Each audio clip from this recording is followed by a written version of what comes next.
Okay. Welcome in, everyone. Thank you for joining. We're just letting in a few more folks. Great turnout. Oh, Leah, making you co-host so you can unmute everyone. I'm able to. Thank you. Okay.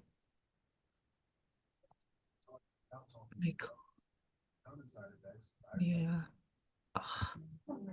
Make co-host. Okay. Okay, thank you all. Thank you all so much for making time on a Wednesday afternoon. I know it's not an easy time to make time. So thank you all so much for being here. We really appreciate by finding these opportunities to help your dental school application.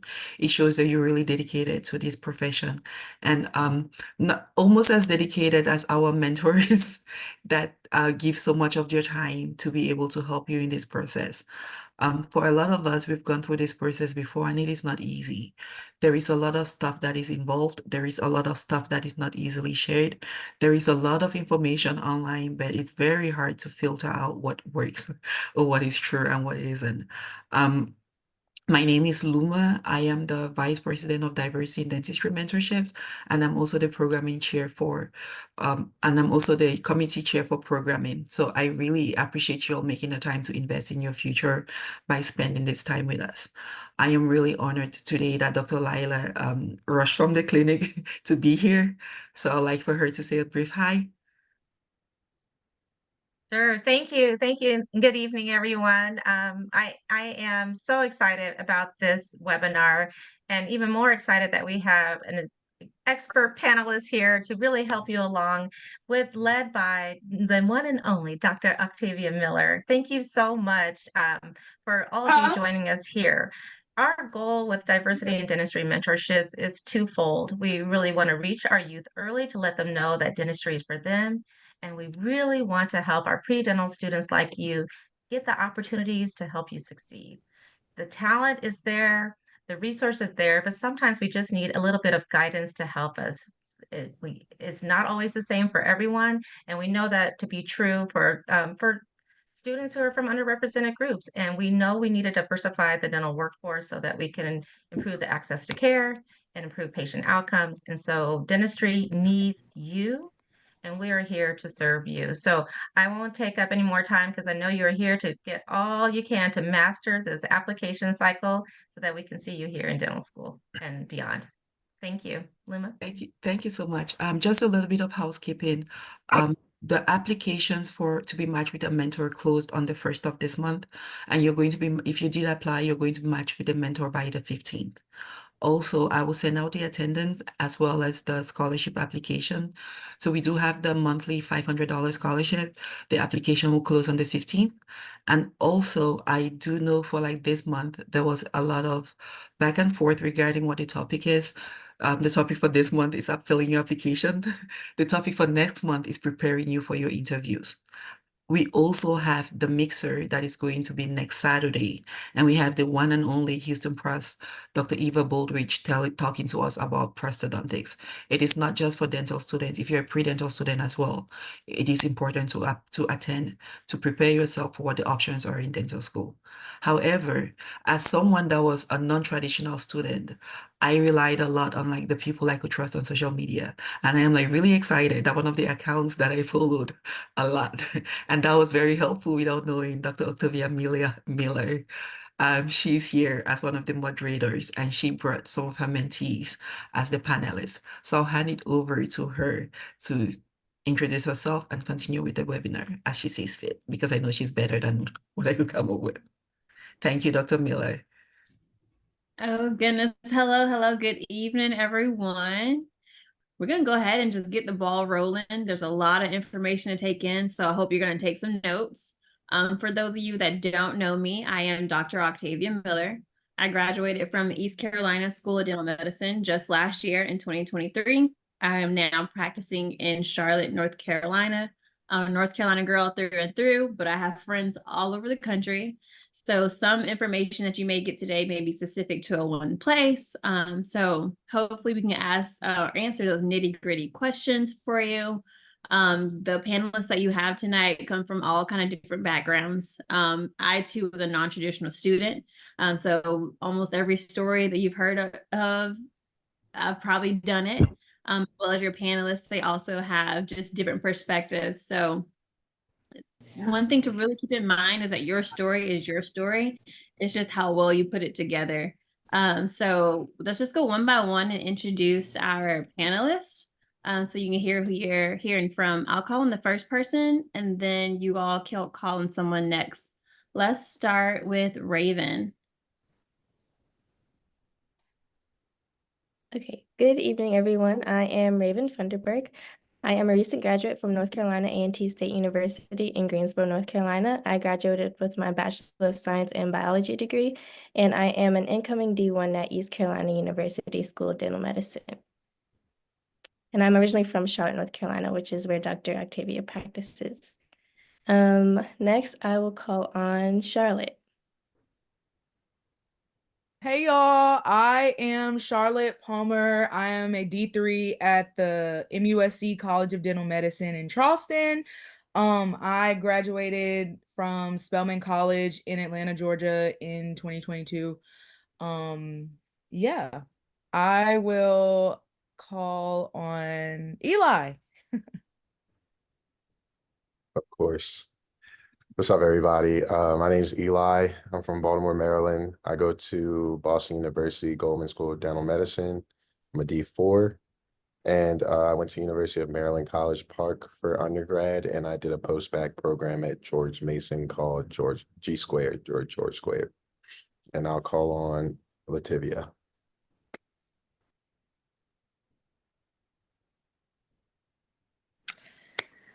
Alrighty, everyone. So hello, my name is Lativia Nash. I am from Caswell County, North Carolina.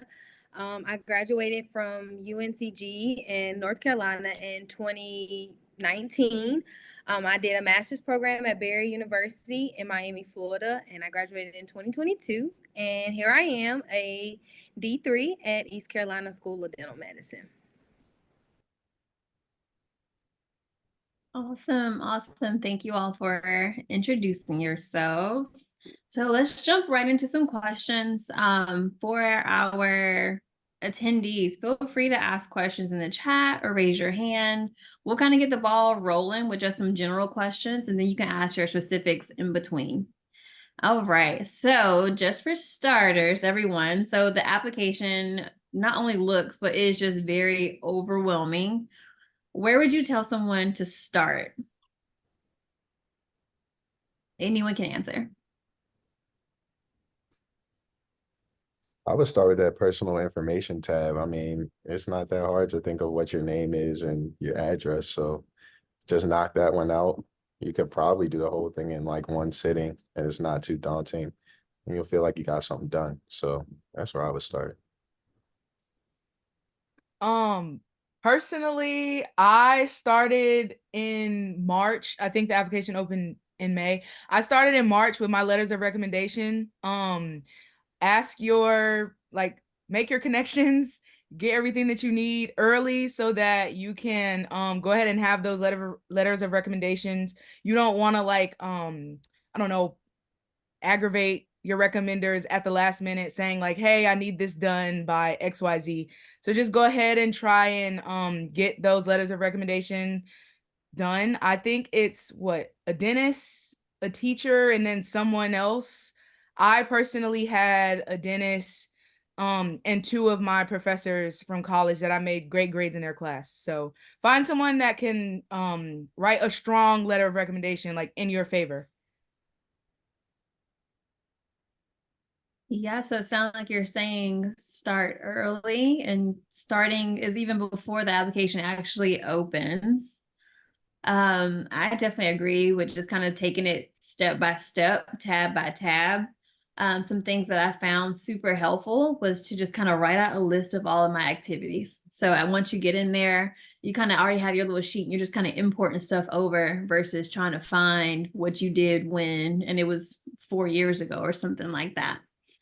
All right, next question here. What can I do so that the process does not feel overwhelming? One tip that I would have is maybe like kind of creating a task list, like how Dr. Octavia mentioned, even with the activities, you can kind of create like a detailed outline of like, okay, I'm going to have this section done by this date and kind of work on it in smaller sections, compared to like looking at the whole thing as one task. Just create smaller tasks out of it, and that way you like are accomplishing smaller goals and kind of working towards those, and that will help you feel more accomplished as well. I think that's great advice. Someone else, what can we do to not be so overwhelmed with this super long application? You aren't alone. So reach out to, there's tons of resources. Coming to things like this, talking to people via, whether it's via Instagram or email, just so that you don't feel like you're alone. You're definitely not alone. There's tons and tons of applicants who apply every year. Yeah, working through it with other people. I know me personally, I had a couple of my peers who were also applying, and we would all get on Zoom or FaceTime like once a week and just kind of go through everything with each other. If there was something that I didn't understand or a section that I didn't understand, I would get clarification from a mentor and then be able to come on those calls and share with my friends like, oh, so and so said this is what this means. This is what we need to have for this. So just working with other people, collaborating, using your peers, that's a really great thing that helped me get it done. Yes, I really love that you mentioned that, because some people sometimes will feel like we're all applying, so we're all fighting over these same seats. And I'll tell y'all right now, like there are enough seats for everybody. And if you don't get in this time, then it's just not your time to get in. There's some things that maybe you need to do. But you would see that once you work together, and the same thing kind of happened with me too, Charlotte, with me and my good close friends, all of us got in to wherever we wanted to go, and we all helped each other. So the more that you help others, like you'll be surprised at the doors that opens for you as well. So it's not a competition whatsoever. It may feel like it, but I promise you it's not. What's meant for you is absolutely meant for you. Some things I suggest to make it just not so overwhelming. Again, it's just being very organized. Like Raven said, making you like a calendar. I'm gonna do this by this date, and just taking it in small chunks. Especially when you get to like your individual schools, and maybe we'll jump into like how many you want to apply to. But what I would do is just take one sheet of paper and say, okay, I'm applying to school A here. This is what I need to have for this. And so I'm just checking it off, those things. School B, same thing. So then once you make sure you're pretty organized, you're getting everything done, but then it doesn't also feel like this big task. Especially when it comes to essays, it's great to do those in like a separate, let's say like Word file, where you can like spell check, stuff like that, and then import them back over. Anybody have anything else about making it not so overwhelming? I think y'all did a great job answering that. I want to add this too. I know we were mentioning like mentors and stuff. So something I did. So with every school I wanted to apply, so with every school that I applied to, I found a dental student that went to that school. Whether it was Instagram, just message him, hey, my name is Lativia Nash.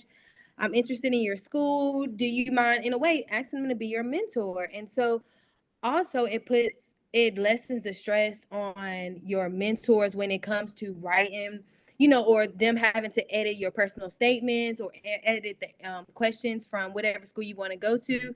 So for example, I know I want to go to ECU, so I found Octavia to be the person who will look over my questions. If I know I wanted to go to Boston, I will find somebody from Boston to help me with my questions, instead of, again, seeming overwhelming, trying to get somebody to help you review and edit all your questions. So that's just kind of a little tip. Find somebody that goes to that school, and when it comes time to having them, edit or look at your information, allow them to do it, and not just, again, have Octavia look at all your questions from Boston, Tufts, or wherever you applying. I hope that makes sense. But yeah, I felt like that kind of helped me make it a little easier as well. Yeah, that's awesome. That's awesome advice. As someone that's mentored a lot of people, I've looked at a lot of questions for a lot of places. And sometimes I'm really like, I don't know about that school, but I can ask somebody. So beautiful, beautiful advice there. Moving on here. So should I pay for the input services? Or how can I make this thing go faster? I didn't pay for anything. I applied to like 9 schools. So, I mean, then again, I guess it depends on your fundings, right? Like I personally had to kind of do all of this on my own. I didn't really have much help from the outside world. So if I had to sit there and type in all the information myself, I did. But again, if you have the funds and the means and you feel like that'll be easier, then do it. But again, I didn't have the funds. So, I just did the application myself. But I don't know. It may be easier. I don't know. But I didn't do it though. I've asked around and I still haven't met one person that did use it. So I don't know. I did it myself too for the same reason Lativia said. I think it's expensive enough to apply to all these schools. I didn't even necessarily have the funds to allocate it to things that I didn't necessarily need to pay for. I agree. I think it's fairly simple. I know that when I did it, it was mainly advertised for like the transcript portion. But I think it's simple enough to be able to just have like one window with your transcript pulled up and then the other window where you're just kind of copying it over. And it gets verified pretty quickly as well. And they'll let you know if something doesn't match up so that you can go back and fix it. So, yeah.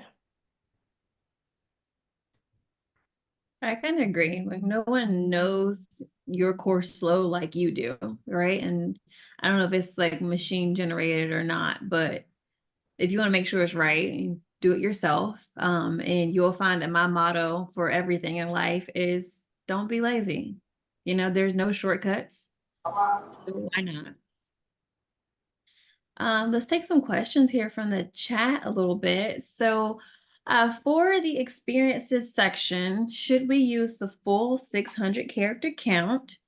How do we communicate our experiences effectively?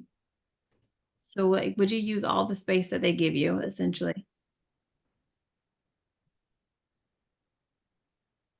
I personally didn't. There were some of my experiences, I just didn't have that much to say about them. And I also felt like, schools are it's people reading your application. The more concise you can be and straight to the point about what the experience entailed and what the primary things that you got out of it was, I think it's better to just be straightforward. Again, things vary. I mean, everything is case by case, but I don't think I use the full 600 characters for anything. The only thing that I used like the full space for was a personal statement, probably. Any other thoughts or opinions on that? Just the individual experiences section. So I actually sorry if y'all see me looking. I actually just pulled mine up. It's crazy that I found this, but let me see. Hold on. I hope you guys can see me, but if not, sorry, I have so many tabs. For example, I went to Meharry's Annual Impressions Day. So I said Meharry's Annual Impressions Day was an opportunity to. Can you hear me? It's Can a you hear little. I can hear you. Okay.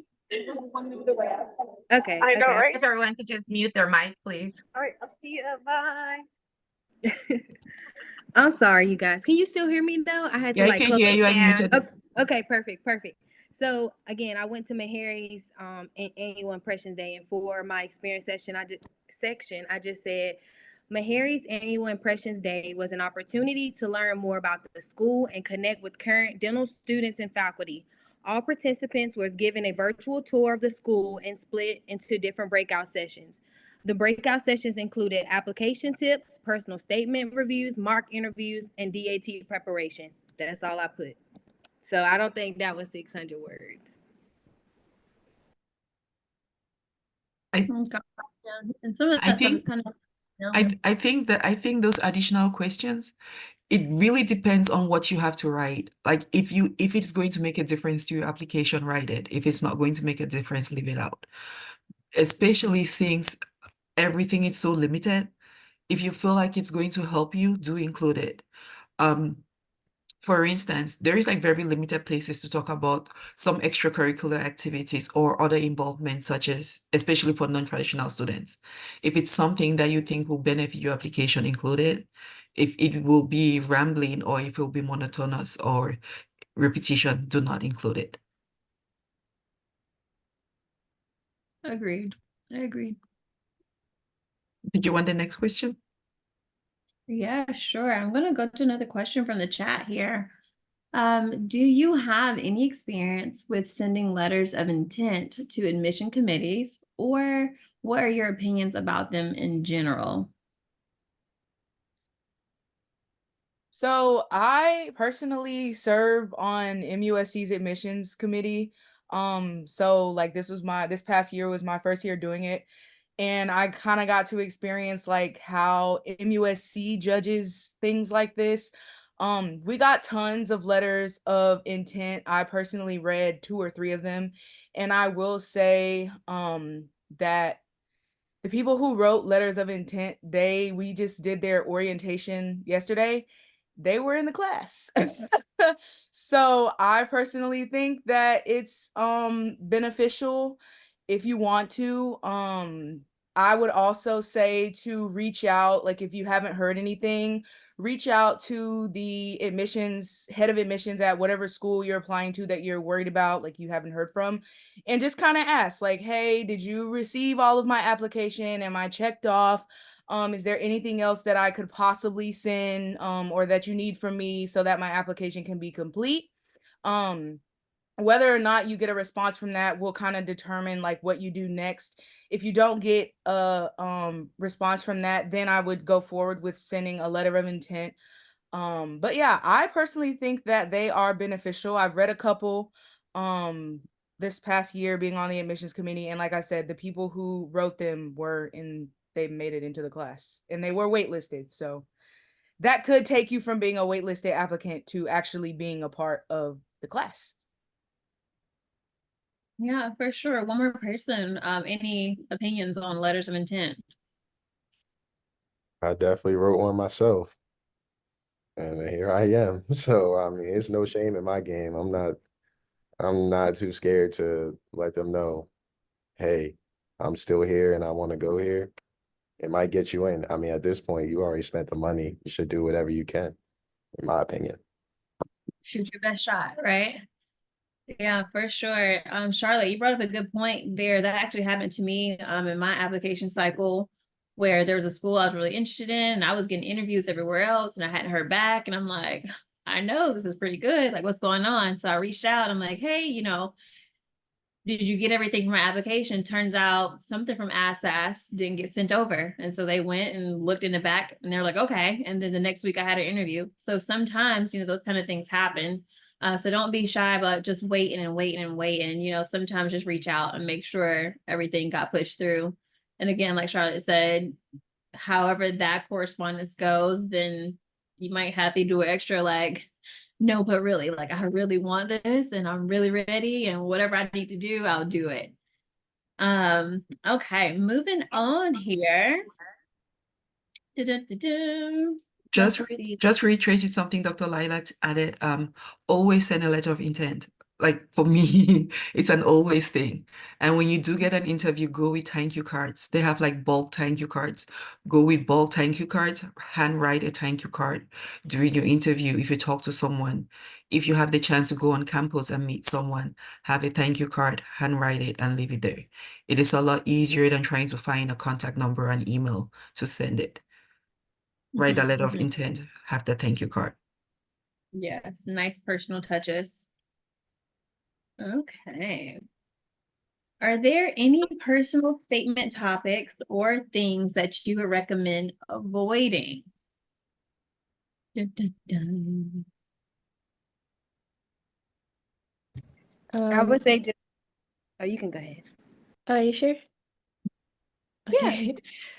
So for me, one piece of advice that I got when I was having my personal statement reviewed, the first go round was to not go into too much detail about your shadowing experiences because they're going to get that in the experience portion of the application. So don't just kind of detail like I shadowed this dentist and saw this, and then I shadowed this dentist and saw this. Like you can maybe take one meaningful shadowing experience and then kind of go into depth about how that impacted your decision to pursue dentistry, but don't kind of like just narrate each individual shadowing experience. And so that's kind of how I went from like modifying my first draft to like the later drafts of it. Yeah. If I can just add to this, we've had so this year made the 3-year, we've had 3 sessions on like personal statements. If you have the chance, rewatch them. But then the highlights that we got from the personal statement webinars was that please avoid any woe is me stories. Like you could try to tug on their heartstrings, but don't make it to the point where it's like pity me, pity me. So even if you have a sub story, be able to draw that line between it being a sub story and how you overcame it. And also, not just for personal statements, there is a lot of essays. I believe there is a new essay now of with a prompt, something like, is there anything else in your application that you would like to tell us about? Which came up from like the prompt from COVID stuff. For any of those, try to avoid, if you are going to talk about a sub story or a pitiful thing that happened, make sure it focuses more on you overcoming it and what you've learned from it than dwelling in like whatever struggle or whatever hardship. Make sure it's more about overcoming it and what you've learned from it and how you've grown from it than dwelling on that. For sure. When I was writing my personal statement, I mean, I've heard mixed things about this, but I personally strayed away from talking about like my low GPA in undergrad or like, I mean, when I was in undergrad, I was very like average student. I didn't graduate with a 3.0 or anything like that. But I just felt like my personal statement was already so long and I was like pressed for space. I felt like I should use that space to speak highly about myself rather than to speak about where I was lacking. I just didn't think that really would help me very much, especially because I couldn't, I mean, like, I didn't want to put like like, yeah, I was bad, but I did this instead. I just talked about the good things I did instead of focusing on that stuff. I mean, I felt like if they wanted to ask about my grades, they would ask about it in the interviews, and honestly, they never did. So I'm glad I didn't. I'm glad I just stood away from it. Obviously, they seen the grades. I guess they looked past it. So yeah, I would say speak highly of yourself in your personal statement. Absolutely. Anyone else? What else should they avoid in their personal statements? I personally, I can't really speak on what you should avoid. But I do know that for my personal statement, I read a lot of books to kind of, I don't know, like read how, like kind of see how the book hooked me so that I can hook the admissions people. So that's kind of how I did mine. I started my personal statement, Dr. Octavia read it. I don't know if you remember. But my personal statement was a story about how I got interested in dentistry. I personally didn't say anything about shadowing. I didn't say anything about any of that. It was in my application, so that was plenty enough. I was kind of talking about me as like a person, like kind of outside of just dentistry, like how well-rounded of an individual that I personally was. And I think that helped. So yeah. I want to add on to what Charlotte said too. One thing I did that I think really helped with my personal statement is I had one of my friends read it that I went to college with. She was a journalism major, so like she didn't really know much about the sciences or dentistry, but I literally just sent it to her and I asked her, can you read this and tell me that you can understand why I want to be a dentist and what steps I've taken towards trying to become a dentist? And I had her read it and tell me like if it was clear to her. And she gave me some feedback, and I think it really took my personal statement like to the next level. Because I feel like people get caught up in talking about like all the stuff they did or wanting to talk about their experiences and everything, and you kind of lose sight of the point. So I feel like that helped me a lot. Absolutely. Everybody hit it right on the nail. I read a lot of personal statements. One thing that like just makes me cringe is when people say how much money they want to make. We already know that dentists make, you know, decent money, so we don't have to talk about that. And if you are signing up for dentistry because you want to make a lot of money, then that is probably not the best reason to want to be a dentist. I'll tell you that right now, because there are some days that I say it is not even worth the money. But if you have it in your heart, then that's kind of what matters the most. But all in all, I would say a topic to really avoid is just how much money you want to make from dentistry. Wait, one more thing, really quickly. Also, Yeah. avoid talking about what kind of dentist you want to be. You are going to school, you're trying to get into school to be a general dentist. We had like on the admissions committee, I remember there was like 3 or 4 people who were writing about how they wanted to be an endodontist because their dad or mom was an endodontist or oral surgeon. Don't do that. You're going to school, you're trying to get into school to be a general dentist. When you're applying to residency, then you can say those types of things. But right now, just kind of try and stay sticking to the general dentist. That's solid. That's solid. Okay, I think this is a question kind of for everyone, and we might have to make it brief just so everyone can answer. But can you all just explain your process of how you decided on which school to apply to, and also how many did you apply to? So how many schools did you apply to, and how did you decide which ones? Yeah, for anybody that watches my YouTube channel, y'all know I swear by the ADEA Dental School Explorer that they have on the ADEA page. Honestly, I think it was $35. I went and bought that guide where I could see every single dental school stats. Like it shows you the last year's incoming classes, average GPA, average DAT score. They even show you the average age and like how many people came straight from undergrad or like how many people did a post-bac or master's. I went through that list and saw like if my GPA was within the range, because like I'm telling you, my GPA was not any school's average. But if it was within the range of like last year, there was someone that had a lower GPA, I was probably applying there. And also like another important thing to pay attention to is like how many out-of-state students they take, because some schools you're literally just throwing away money. I mean, like I was throwing away money because I wasn't like really a competitive applicant. So it didn't make sense for me to apply to a school that's only taking 5 out-of-state students out of a class of 40. Like it wasn't happening for me. And you can also see the prereqs for every school because I almost wasted money applying to a school that required psychology and I had no idea until I went through the ADEA Dental School Explorer.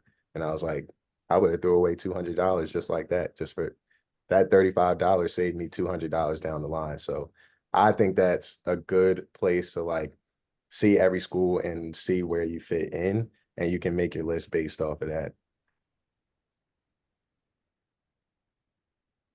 Awesome. Yeah, Eli gives a lot of good advice on his YouTube channel. Go ahead.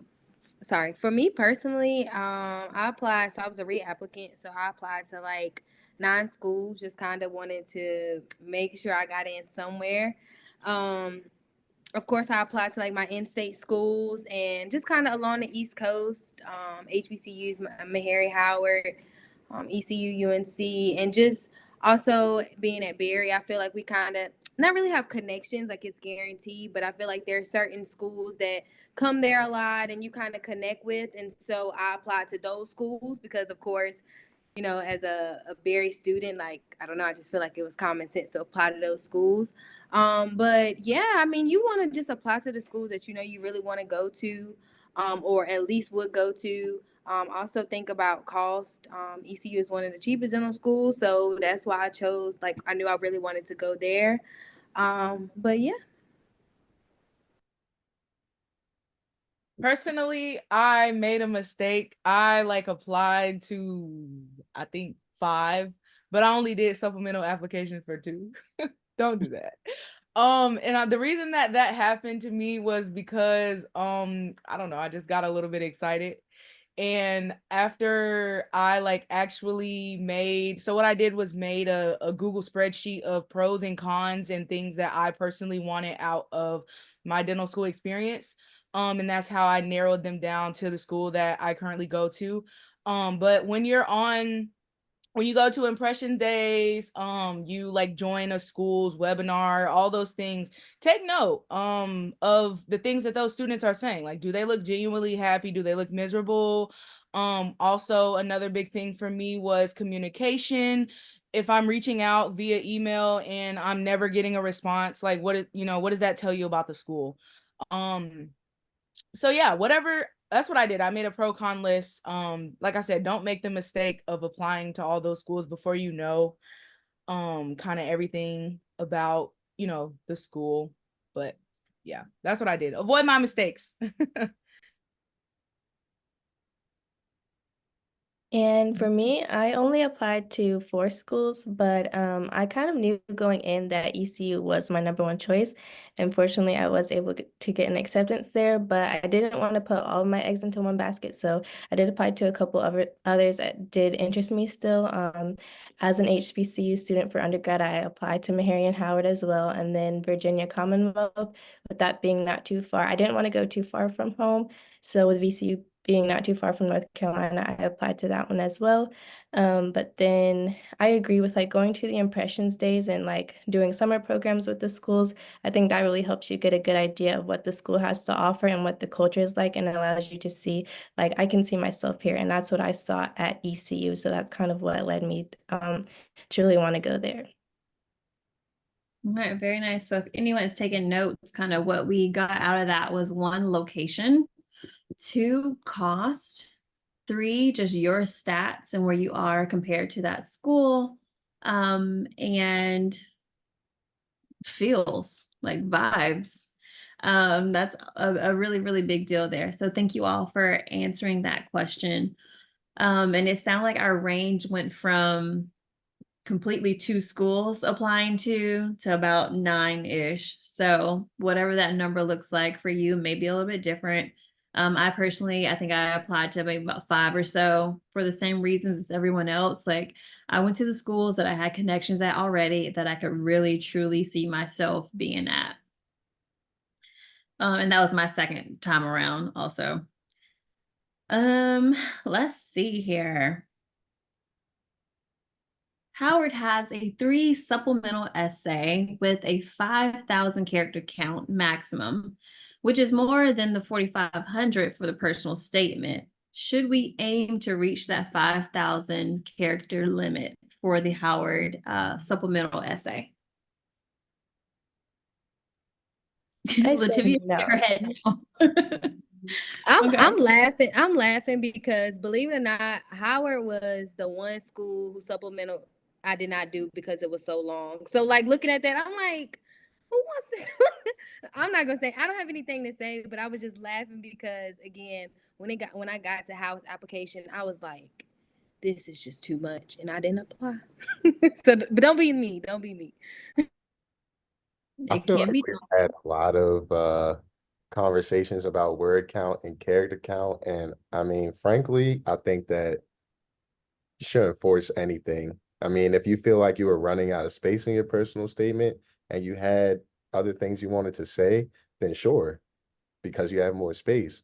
But I don't think like just because you see a word count of 600 limit or a character count 5,000 limit that you need to be at 4,990 or 578 words. Like, just write what you need to write, and the count is so that you don't go over. It's not so that you get real close to it, you know? So just write what you need to write and stay within the limit, but don't get too bogged up on how close you are to the character limit. Yeah, quality over quantity for sure. Alrighty. How long should someone wait before they reach out to ask about their application?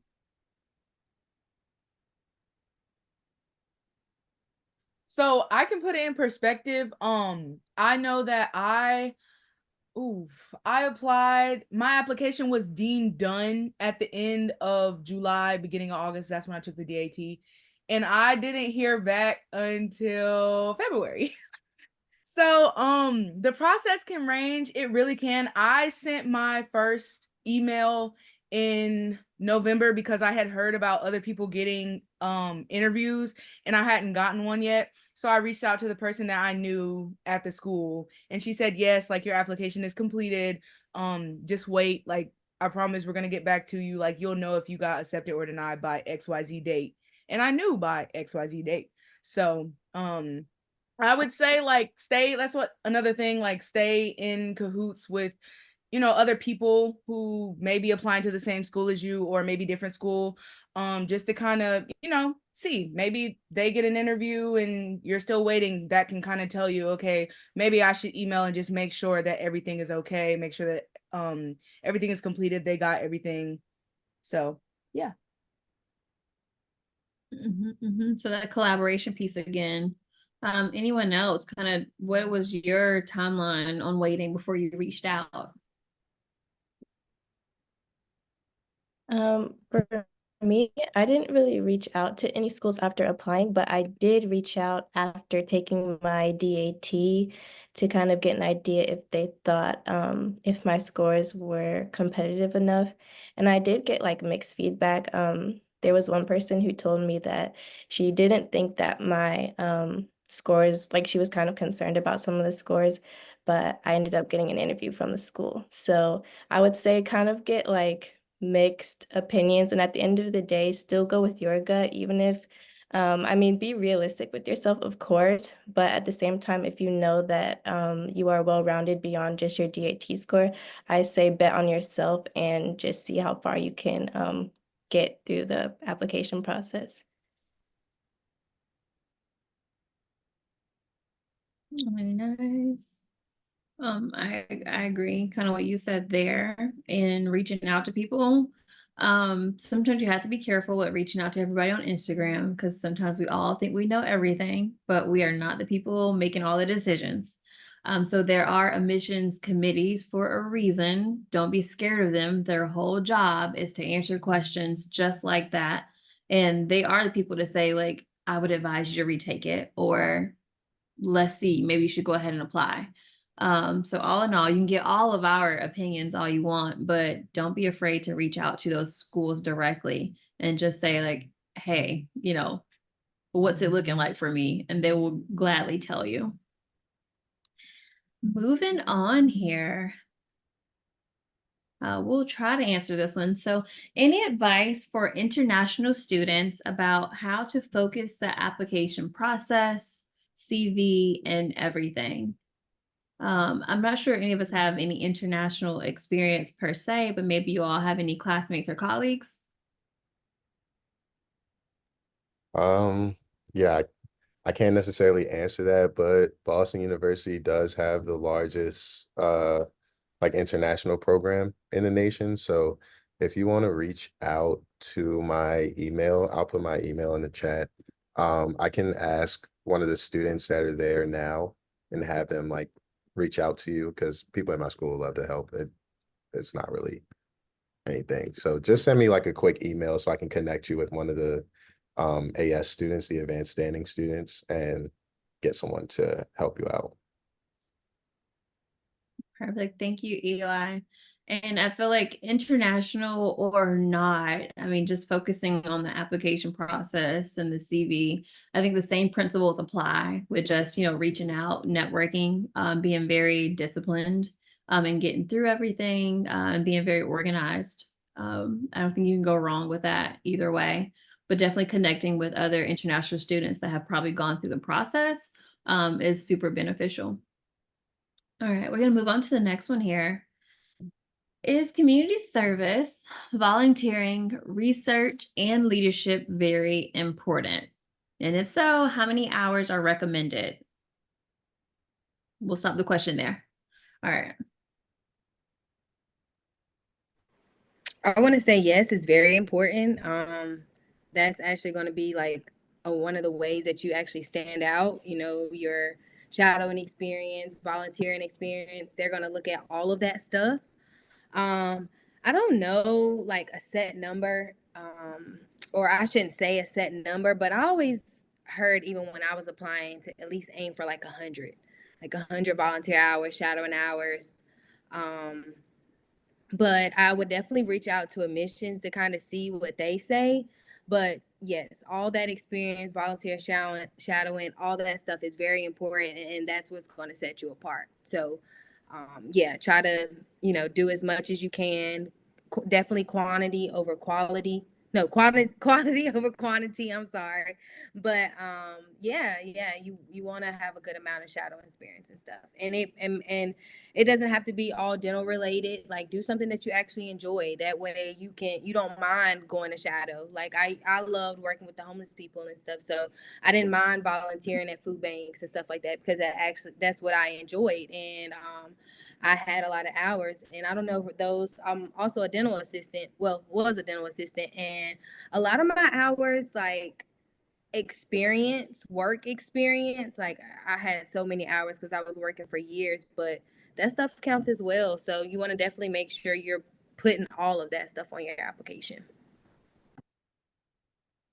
Good. I think you answered that one so good. I mean, anyone else can try to touch on it, on just, how important those extracurricular things are. Anyone else want to touch on it? I'll just add that, like we said before, they help you be a well-rounded applicant and show that you have other qualities besides just academics. Because I know there are several students who may have like a 26 DAT or something outrageous like that and a super high GPA, but they don't have those experiences and they don't get into dental school because all they have to offer is the academics, but not the other attributes like service and things like that that show that will make you a good dentist. You That hit was good, the Raven. head there. Yep. And that's the word I was looking for, is well-rounded. Again, all of us are very smart. If you're applying to dental school, like you've gotten to this point, and I know very, very smart people that cannot talk to a wall. And I will tell you, when a patient is in your chair, you got to know something is going on in the world. You got to care about something other than how carbon binds to oxygen, because if not, you're not going to connect with that person. So that well-rounded experiences goes a very, very long way. Moving on here. For those who applied a second time, how did you revamp your applications the second time around?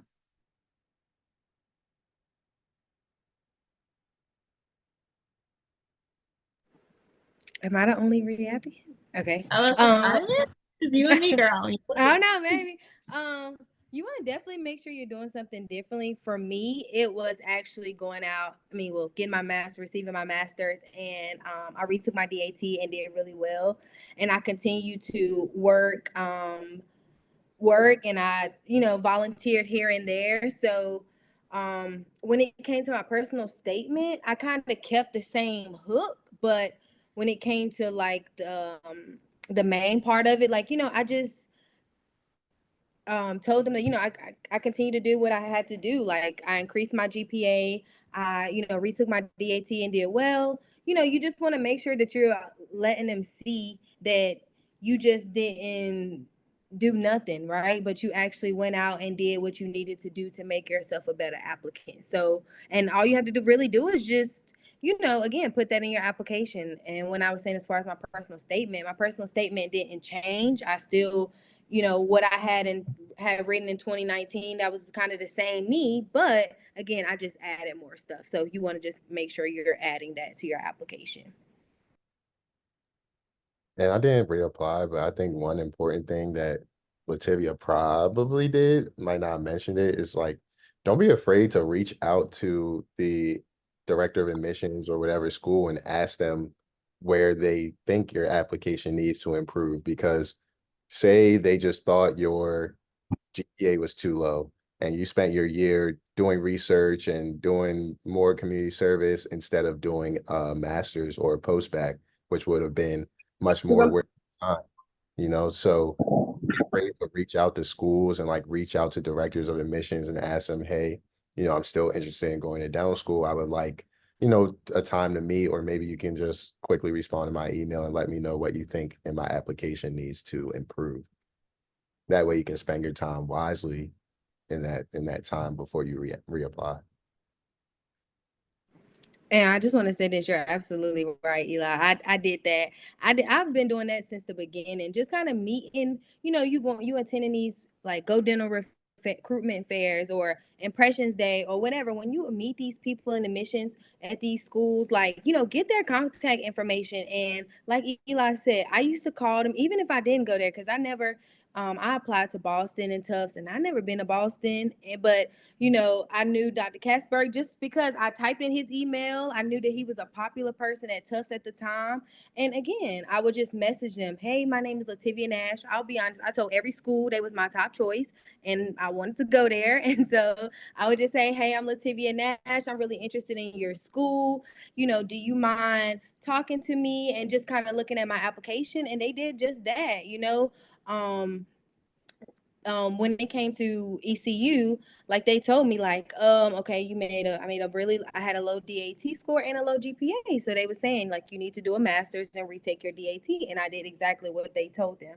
Because you do have people, if they say you need to go get a master's, but you feel like you just need to get more shadowing hours, that's not helping. So Retweet what Lativia said. Every school is your top school until you make another. every school. Retweet. All right. Anyone else? Y'all are on it. So Charlotte, you kind of touched on this one, and everybody kind of answered just really quick, like a little one-liner here. When did you all submit your applications?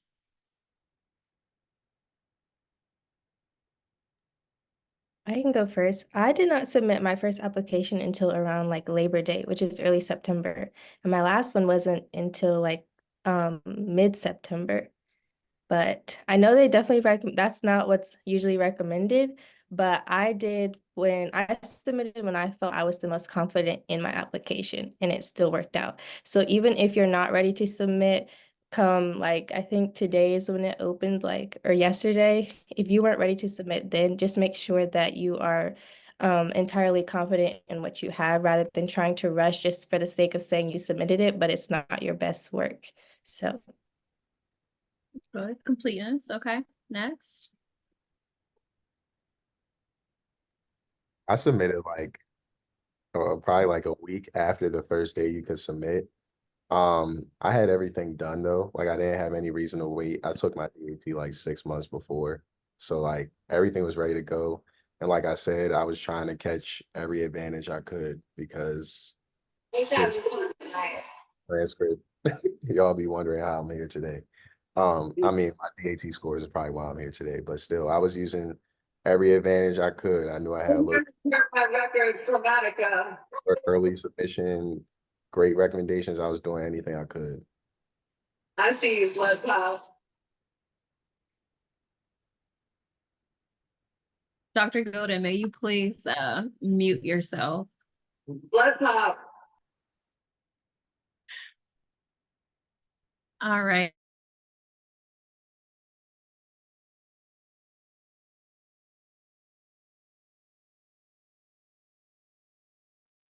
Just one moment. I did a mute all. Just a moment, Dr. Octavia. Octavia, sorry. Maybe. Gotcha. She should be able to manually unmute now. All right. Charlotte, when did you submit? So during the soft opening, I'm not gonna lie, the soft opening was in like May. I got on that thing every day and put something. Like as far as experiences, I had a lot of experiences, so I just took it day by day. I had enough time to where by the time the opening came, I was able to submit. But I didn't submit it until June 15th. So I had a lot of people look over it first, and make sure everything was right. So I submitted June 15th. I hadn't taken the DAT yet. I took the DAT in early August, and then after I took the DAT, they sent the scores, and I emailed the school to confirm that everything was completed. And then lastly, Lativia, when did you submit? Yeah, so I was waiting. My DAT was scheduled for August 12th. And so being that I knew the dental schools were going to see my first DAT score, I kind of I didn't want to submit it too early because I didn't want them to submit early and they see my low GPA and then kind of just put my application to the side. So I waited. Again, I took it August 12th. I submitted late July. And that way, like I said, I had like 2 weeks before I was to take my DAT. And so I applied late July, took my DAT August 12th. And then when I got my DAT in my hand, I just emailed them to the schools I had been having connections with. I knew I wanted to go to. And I said, hey, just took my DAT. Here's my DAT score. And I'm not going to say the school, but I actually got an interview the next day. So even though they hadn't received my scores, by me already building that connection with these schools as we've been talking about, and once I took my DAT, I sent it to the admissions person and I had an interview the next day. So definitely do that as well if you can, but build those connections first. Awesome. Good. A question that maybe a few people may have here is, did you mention that you applied before in your personal statement if you reapplied? I think Lativia, you're maybe the only reapplicant. I don't really remember. Did I mention I applied before? I don't remember, but if so, I feel like I wouldn't have said it verbatim, but I kind of would have just, made it known that I had some little setbacks and this is what I did. But I don't think I specifically said like, hey, I'm a reapplicant. Granted, you wouldn't say it like that, but I don't think I said it that way. So essentially put your best foot forward. Yeah, put your best, yeah. All right. Another specific questions here is, I held an e-board position in a few of my clubs. Should I put that under the achievements or the experience section on the application?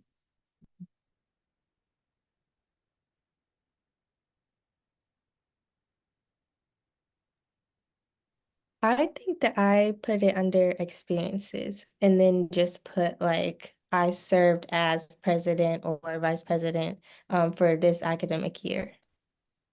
Yeah. Is there a leadership section? I swear I put mine under, like, I swear for that, there was like a leadership section. Is there no leadership section anymore? No? I can't remember. Okay, then if not, then it was definitely under experience. Sorry. Yeah, I feel like your achievements are going to be those like awards and like recognitions type things versus experience like as a leader for sure. At least that's where I would put it too. Sophia, you asked, where can you find some examples of CVs? I actually do have one on my website. I'll put it in the chat here and I'll send you a direct link to that if you want to take a look at it. Let's see here. What do y'all think about, could someone add an extracurricular that they are starting in the fall? So of course the application is kind of now open here in the summer. Would you add something that you actually haven't started yet but plan to? I wouldn't add it yet. There's a in December, there's like a time where they give you to edit it. And then after you've completed it, you can just go back in there and put it in there. But I wouldn't say that I go in and put it on there now and you're starting it in the fall, because what if something happens and you don't do it in the fall and they ask you about it at the interview and you're like, you can't really talk about it. Right. Just one more person. What do you think about putting stuff on there that you haven't exactly started yet?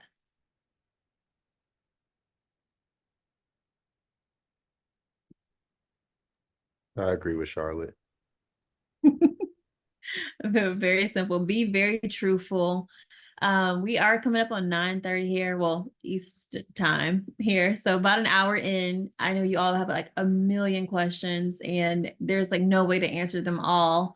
in just an hour, but I promise you that we are all here to answer questions. I'm literally on my phone all day long on Instagram, believe it or not, as well as these students here. I kind of reached out to them on a whim and they all answered very, very fast. So there's so many people out there that want to help you. This is a great resource here with just diversity in dentistry to answer those specific questions.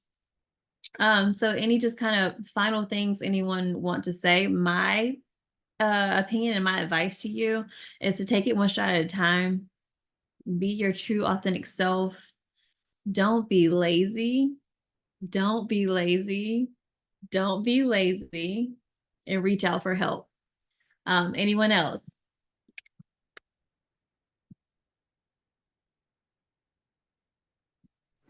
I just want to say, you will get into dental school. It's really like just anything in life is not our timing, but God's timing. So just, be faithful, trust God, do what you have to do, and just really, make those connections. Don't be afraid to reach out to schools and just kind of let people know who you are. And yeah, like don't feel overwhelmed like you have to do all of this stuff. You really just want to, again, be your best self, be your truthful self, and just trust and believe that it's gonna work out.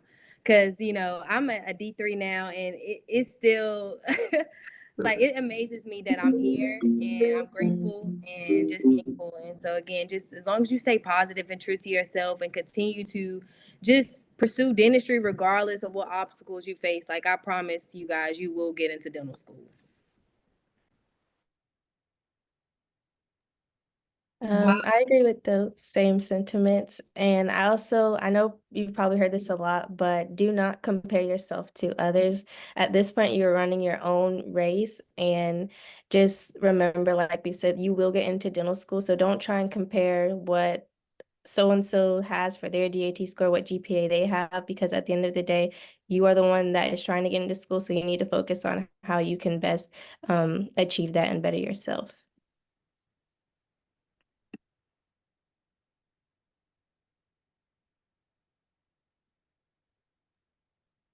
Okay. Thank you. Oh, thank you so much. This was so incredible. I know, just seeing just all the comments and just able to be all of you here on our panel, and Dr. Octavia, who did a fantastic job moderating this. Thank you, thank you, thank you. We know you're incredibly busy. Appreciate, you'll see in the chat, they've left some of their social media handles. Check out Dr. Eli's YouTube page, lots of resources there. Dr. Miller, Octavia, I know I'm so used to saying last names, but Dr. Ho, please leave all your resources as well. I know you have a heart for mentorship and all that you do and all your leadership from SNDA and now into your practice. So thank you. I just also wanted to give a shout out to any of the diversity and dentistry mentorship mentors who are here. I know Dr. Golden, Dr. Glavish. If you want to just come and give just a quick pearl, feel free to unmute yourself. I know Dr. Glavish was saying, know your application in and out. I don't know if she can come off mute. And also to clean up your social media right now. Look at that. And before I pass it off, I want to say one other thing too. I have a lot of close relationships with the dean of admissions of the dental schools as we take our youth summits across the country. And they are all really rooting for you. And they do welcome you to reach out and ask questions. So know they're on your team. And as we're talking about personal statements and all the supplemental, watch out for Chat GPT. Do not Chat GPT your personal statement. But let me give you a little tip here. You can use it to your advantage in this way. If you take your personal statement or anything you're writing and you say, in the persona of a dental admissions officer, how can this essay be enhanced? You put in your essay, and then they'll look and they'll say stuff like, need a stronger opening. This needs to be more concise. Clean up your grammar here. It doesn't replace having your mentor or a peer to review it, but that is a way that you can use Chat GPT, because there's too much platforms now that they can run it through and see that it was written by AI. So I know it seems obvious, but it has to be said. Dr. Golden, I see you. One moment. Hi. So sorry. Hey, buddy. Sorry for hopping on and making all that noise, but I'm hanging out with my sons and this is what happens. I just want to tell you guys, you're doing great by hopping on things like this and learning. Kudos to you for spending that time and going that extra mile. And if any of you guys are in that Houston area, we just announced that we're going to be doing an implant class there. So sign up for that. That looks great on your application when they see that you're going that extra mile, doing different things, working on that dexterity. Those type of things are awesome. So keep working hard. And like Dr. Hasha said, basically everyone on the admissions committees are rooting for you guys. Keep going hard, keep trying, and you'll get in because you deserve it. A very Right, quick right. question. Dr. Octavia, can you please choose a number from 1 to 20? Any number? 15. 15. Okay, everyone, that is the attendance form and the session code is 15. All right, great, great, great. Also, if you are looking for a mentor, we are matching. We have 2 cohorts a year. It's a 6-month relationship with a mentor. We match you up. So if you're interested, please go onto our website at diversityindentistry.org. We are here to support you and guide you all the way because if we did it, so can you. Thank you, everyone, and good night. Thank you all so much. Thank you. Thank you. Thanks, everyone. Thank you so much, panelists. Thank you, Dr. Octavia. You guys were great. I'm saving this chat. Lots of great information. Yes. And you know And what, Charlotte, we might. Mhm. someone asked if this will be on our social media or Facebook and YouTube. Yes, Yeah. it will be. Yes, it will. We'll have it uploaded to YouTube so you can review this. This was everything you needed to hear. Yeah. And more. And Charlotte, we're probably going to be bringing the Youth Summit to MUSC next year. So I'll be reaching out. Hit me up. I got you. Ah, that'd be great. That'd be great. We would love to come to Boston ECU too. So if you guys let us know who we should reach out to. We're pretty full next year, but we're trying to reach to all the schools in time. Get there for you. All right. Well, I know it's late. I know it's late your time. Thank you again. Thank you all so much. Be checking your emails. I'm going to be sending out a little something. So thank you. Appreciate you guys. Appreciate you guys so Thank you. much. Bye. Okay, I'll stop the recording. Awesome. Dr. Golden.